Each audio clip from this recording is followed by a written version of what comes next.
Party के जो लोग उस बात को दोहरा रहे हैं, हमारे मोदी जी ने ठीक कहा, हमारे मोदी जी ने, भैया वे हमारे भी मोदी जी हैं, प्रधानमंत्री है देश के, तुम भूलो मत यह बात है, तुम्हारे ही ना है वे, हमारे भी हैं। तो वह बात है तुम दोहरा रहे हो, एक बार सोच भी लेते, अगर तुम सोच लेते ना यह बात है, तो यह बात है दोहराते नहीं। तो सोच के माननीय मोदी जी को बोलना चाहिए, इतने बड़े पद पे वो हैं, वो भी आंदोलन कराए भैया, जब कांग्रेस के खिलाफ आंदोलन चल रहा हो वे भी करते थे। शायद मोदी जी भूल गए, देखिए व्यस्त ज़्यादा है और दुविधा में भी ज़्यादा है, उधर से हाँ लोड है बहुत ज़्यादा, इधर से किसानन का लोड हो रहा, उधर से उद्योगपति का हो रहा, और उधर से तुम्हारे जैसे पत्रकारन को भी हो रहा, तो ज़्यादा लोड है, थोड़ा हो जाए डिस्टर्ब से। किसानों का लोड तो हल्का कर दिया ना मोदी जी ने। कहाँ कर दिया? कर दिया एमएसपी पक्की कर दिया, कानून रद्द है। अच्छा दिखाइए भैया। नहीं उन्होंने तो मना कर दिया, नहीं होगा, अब लोड ही कहाँ बचा। देखिए वो कौन है मना करने वाले, हमारे लिए वे कानून लेकर आए, खेती हम करेंगे, ये करेंगे, ये करेंगे, वे करेंगे, देखो वे बैठे हुए हैं, ठीक है, ये करेंगे, इनके फादर साहब करेंगे, इनके फादर साहब करेंगे, मोदी जी थोड़ी करेंगे। बनाने का अधिकार तो आपने उन्हीं को दिया भैया, हमने पॉलिसी बनाने का ऐसी का अधिकार दिया जो हमें चाहिए, हमें नौकरी चाहिए ही, ठीक, बेरोजगारी, हमें नारी शक्ति चाहिए थी, नारी का सम्मान करो, ऐसे ऐसे नहीं जैसे इनके प्रवक्ता नारी का अपमान कर रहे हैं, इनकी फितरत होगी अपमान करने को नारी को। लेकिन ये इस बात को भूल जा मैं कि नारी का जब अपमान हुआ ना, उस व्यक्ति का हमेशा से विरोधी हुआ, चाहे वो पार्टी हो चाहे कोई भी व्यक्ति हो, ठीक। हमने तो इनसे नू कही कि देश की शिक्षा भी सुधार है। अब आप बताओ, इतनी महंगाई, इतना दिक्कत हो रही है, इतनी परेशानी हो रही है देश में, जब आप 20-20 हजार करोड़ के आप प्लान ला रहे हो, नया संसद बनवाने को पैसे दे रहे हो, ठीक, तो ऐसे हमारे देश की अर्थव्यवस्था खराब हो गए, ऐसे होती है। आपने न्यू शिक्षा की बात करी, मोदी जी ने खुद बोला सदन में कि जो न्यू पॉलिसी, जो न्यू एजुकेशन पॉलिसी आई है बहुत कारगर साबित होगी। चलिए आएगी, बहुत बड़ा अभी थोड़ी आई है, वो आ गई पॉलिसी, आ गई। हाँ। कहावा में क्या कहावा में अभी वहाँ का प्रमाण थोड़ी आया, ठीक। जो दूसरी बात, ये जो दलिया बट ठीक है आप दे रहे हो, बट आप सरकारी स्कूलों में जाकर देखो, मेरी जैसी बहन बेटी बेचारी बैठी रहे हैं वे, और 2-4-6 घंटा बैठ के वे आ जा, और जो जाड़ेन के मौसम में सूटर भी बुने बेचारी, वे खुद नुए में हम कहा करें, जब ये वहाँ जाकर दौरे नहीं करेंगे और जब वहाँ सर्वे नहीं करेंगे तो वे कैसे ध्यान देंगी। तो इस तरीके से जब सरकारी स्कूल है, जैसा आपने देखा होगा सरकारी स्कूलों की व्यवस्था सही नहीं, सुन लीजिए जब आप कभी तो निजीकरण कर रहे थे तो प्राइवेट करिए, सुन लीजिए, प्राइवेट है ये, प्राइवेट को मजबूत कर रहे हो, सरकारी को करो। आप वहाँ पे वो भेजो ना, जब आप टीम भेजते हो कि ये सही से काम कर रहे हैं नहीं कर रहे, चाहे उसमें मैं भी हूँ, टीम भेजो ना। आप प्राइवेट को मजबूत कर रहे हो, सरकारी को मजबूत करोगे जब तो देश मजबूत होगा, प्राइवेट को मजबूत करोगे तो प्राइवेट कंपनी और उद्योगपति मजबूत होंगे। भैया कैमरे वैमरे लगवा दो। कुछ लोग कहते हैं कि सरकारी कर्मचारी काम नहीं करता, इसलिए निजीकरण। भैया वे सरकारी जो सरकार में कर्मचारी, सरकारी कर्मचारी होते हैं, जो ये प्राइवेट कर्मचारी होंगे वे विदेश सुलाओगे तुम, वे भी तो यही रहेंगे। भैया वहाँ कैमरे वैमरे लगा के व्यवस्था करो, ठीक, और वहाँ दौरे करवाओ बड़े बड़े अधिकारियों के, ऐसे सुधरेगी ना कि तुम प्राइवेट बना दो इन्हें, प्राइवेट उद्योगपति बढ़िया बेस्ट हो जाएंगे, फिर सरकार हमारे देश की वो अर्थव्यवस्था खराब हो जाएगी। जब बजट पेश किया गया तो सीतारमण जी से सवाल किया गया था कि आप जो सरकारी उपक्रम है जितने भी उनको बेचते जा रहे हैं, हाँ, उनका जवाब था सीतारमण जी का कि सरकारी जो उपक्रम है हम पे बोझ बन गए हैं, आज तक और हम इनको चला नहीं सकते। क्यों नहीं चले भैया? आज तक देश में सरकारी संपत्ति, सरकारी संस्था किसी भी पार्टी ने नहीं बेची है। माननीय मोदी जी ने यू शुरुआत कर दिया, बहुत ज्यादा गलत कर दिया। सरकारी सुविधाओं को बढ़िया बनानी चाहिए, सरकारी व्यवस्थाओं को मजबूत करना चाहिए, ताकि हमारा देश मजबूत हो, किसी प्राइवेट को नहीं, तक प्राइवेट आदमी मजबूत हो जाए। मजबूत नहीं हुआ, राफेल आ गया, क्या क्या नहीं आ गया आपके। हाँ ज्यादा आ गया राफेल, जब राफेल सस्ता आ रहा हो, जब तुमने लाए नहीं, और जब महंगा आया जब तुम ला रहे, ज्यादा समझदार हो, मुझे भी पता हो। मतलब निजी कंपनियों का कोई योगदान नहीं है देश में। भैया का योगदान है तुम बताओ?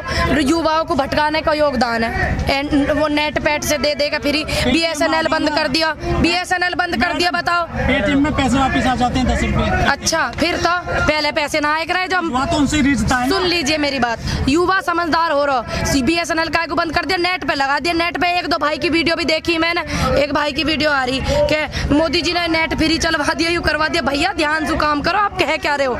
अनुरोध है मेरा ऐसे लोग। देखिए अगर मैंने कोई गलती की है तो मुझे अधिकार है ना अपनी गलती पूछने का, किसने करा? तो आप रोई क्यों थी? जैसे आपने मुझसे सवाल किया इसी तरीके से मैंने सुना, लेकिन मैं भी ढूंढ रही हूँ उन्हें जिन्होंने ये बात मंच पे कही है। दूसरा सवाल ये है, जिस संगठन में पहले आप थी, भानु वाले में, भानु साहब वहाँ से 2 बार उठकर भाग गए थे, नोएडा वाले, तो मैं क्या करूँ इसमें? तो आपका संगठन तो पहले चला गया है। देखिए मैं संगठन में पहले नहीं थी, मैं आपको बताऊं, मैंने खुद सुना कि आप भानु वाले गुट में है। मेरी पूरी बात सुन लीजिए, आपने सिर्फ इतना सुना है, मैं हूँ नहीं थी। पहली बात, दोनों बातों में बहुत फर्क हैगा।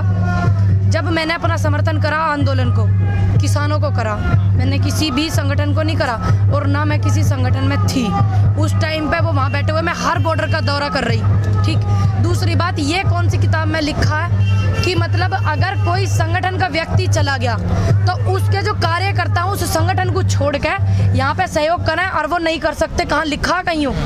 ये जन आंदोलन है। लेकिन पूनम जी, आपको नहीं लग रहा आंदोलन को आज 79वां दिन है, किसान थक गए हों जैसे और सरकार ने थका दिया? नहीं, बिल्कुल नहीं लगा। देखो, घर खेती करना करेंगे तो हम खावेंगे क्या? वे यहाँ के भिजवावेंगे?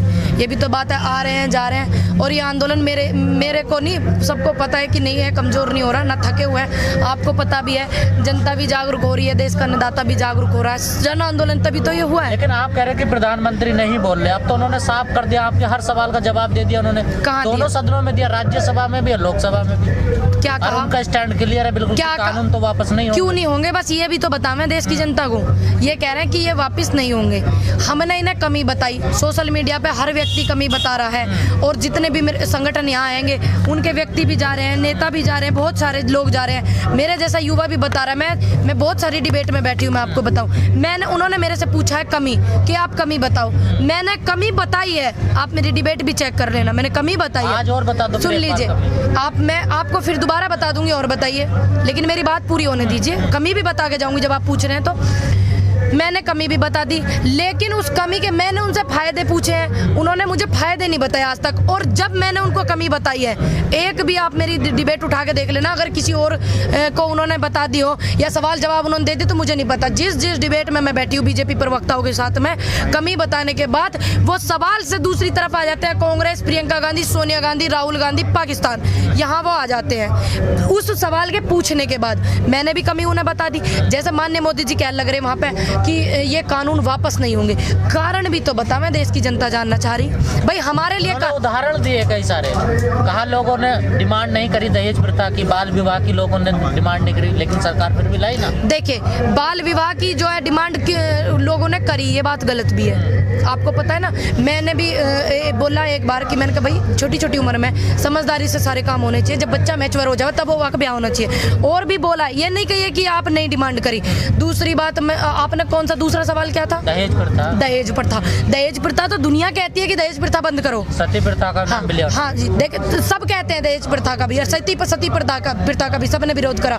ये मत कहिए कि नहीं करा फिर भी सरकार लाई। तो क्या प्रधानमंत्री झूठ बोल देते क्या संसद में भी? देखिए, प्रधानमंत्री ज्यादा सच बोलते हैं, नौकरी मिलेंगी, महंगाई कम होगी, है ना, और नारी बेटी बचाओ बेटी पढ़ाओ, बहुत बात है, वो ज्यादा सच बोलते हैं। रैलियों में तो मान लेते हैं लोग, बोल देते हैं, लेकिन संसद में भी झूठ बोल रहे हैं। आप एक बात बताइए, संसद में वो बैठे, सदन में वो बैठे, माननीय मोदी जी, रिकॉर्ड होता है। हाँ जी, रिकॉर्ड होता है, जो वहाँ पे वो बैठ गए, ठीक। क्या उन्होंने एक पल के लिए भी, जो उनकी पार्टी के लोग हैं, देखिए विपक्ष के आप पीछे खूब पढ़ो ना दो कि मैं किसी पार्टी से नहीं हूँ, मैं आपको बताऊँ। मैंने एक देखा था, राहुल गांधी वो बात कर रहे थे, राहुल गांधी जी वहाँ पे बोल रहे थे, तो उन्होंने हमारे अन्नदाता के लिए 2 पल का मौन रखा, ठीक। बेशक चाहे वो विपक्ष में है, लेकिन उनकी पार्टी के लोग हाय हुल्ला कर रहे हैं, शोर कर रहे हैं। ये कहाँ का नियम है? ये सभ्यता है उनकी पार्टी के लोगों की? बताओ, चाहे विपक्ष वाला ही व्यक्ति है, किसानों के सम्मान में तो कहना है कि उन्होंने स्पीकर से अनुमति नहीं ली थी मौन रखने के लिए। जी, सदन चलाने की जिम्मेदारी स्पीकर की होती है, तो स्पीकर को बताना पड़ता है, पहले इन्फॉर्म करना पड़ता है। चलिए ठीक है, उनकी गलतियां नहीं है, लेनी चाहिए भैया। अगर ऐसी बात इनके सामने आ रही, फिर भी आपको कितना अच्छा लगता अगर आप सभी उनका सम्मान करते? क्या किसान की शहादत होती है, मेरे जवान की शहादत होती है, उसको श्रद्धांजलि देने के लिए किसी की जरूरत होती है? बताइए, अब जरूरत होती है क्या?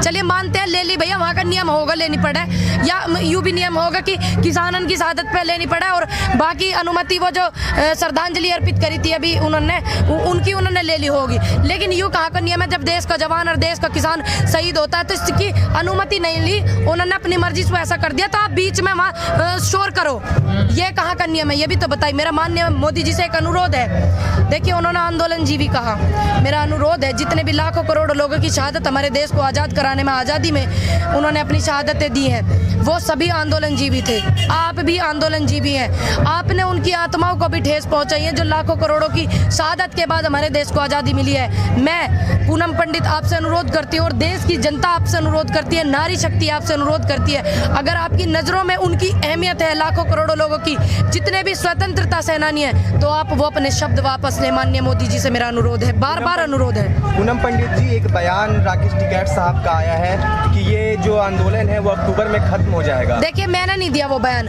वो उनका बयान है, उनके विचार है, मुझे नहीं पता उन्होंने वो बयान क्यों दिए हैं। मैं तो यहाँ आंदोलन में तब तक